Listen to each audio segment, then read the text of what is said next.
চলো সমুদ্র দেখি, যেই কথা সেই কাজ। গন্তব্য আজকের আমাদের সবার কক্সবাজার। এই তো সাফা অপেক্ষা করছে বাসের জন্য, কিন্তু আমাদের বাস আসতে অনেক দেরি, তাই তো চা বিরতি নিচ্ছিলাম। চা শেষ করতে করতেই এমন ঝড়ো বাতাস, ভয় পাচ্ছিলাম।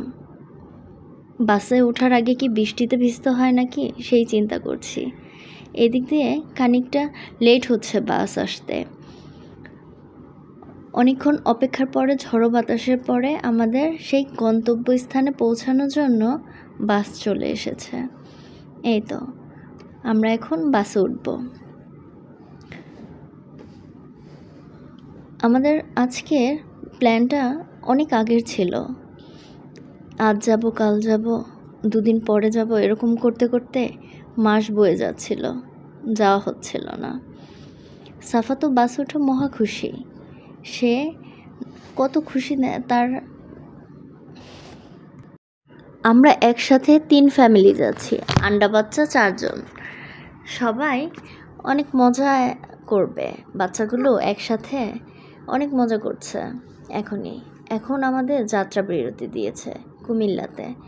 এখানে 20 মিনিটের একটা বিরতি চলছিল। আকাশের আবহাওয়াটা অনেক ঠান্ডা ছিল। এখনও কিন্তু সাফা ঘুমায়নি। সে একটু পর বলছে কখন যাবে কক্সবাজার। আবার বিরতির শেষে আমাদের যাত্রা শুরু করছি। বাসের সার্ভিস দোয়েল এক্সপ্রেসটা ভালোই ছিল। কখন যে জার্নিটা শেষ হয়ে গেল বুঝতেই পারলাম না। সাফা এই যে ও তো ছোটাছুটি করছে। এই বিরতি শেষেই দেখা যাচ্ছে আমাদের সকাল হয়ে গিয়েছে। ভোরের আলোর সাথে সাথে আমরা কক্সবাজার এসে নামলাম। এখানে সাফার অন্যান্য কাজিনরা জয়েন করেছে। সাফার 2 চাচার ফ্যামিলি জয়েন করেছে। একসাথে আমরা একটা রিসোর্টে উঠছি। এখানে বাচ্চারা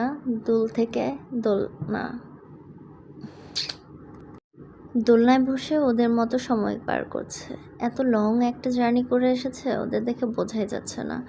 আর আমাদের জার্নির শেষ অংশে সকালে নাস্তা শুরু করলাম পরোটা, সবজি আর কিছু দিয়ে। বাচ্চারা খাচ্ছিল, কিন্তু তুলনামূলকভাবে অনেক কম, কারণ ওরা টায়ার্ড। মোটামুটি আমাদের জার্নিটা সুন্দরভাবে শেষ হলো। এর পরবর্তীতে আমরা কি করছি কক্সবাজার অবশ্যই দেখাবো।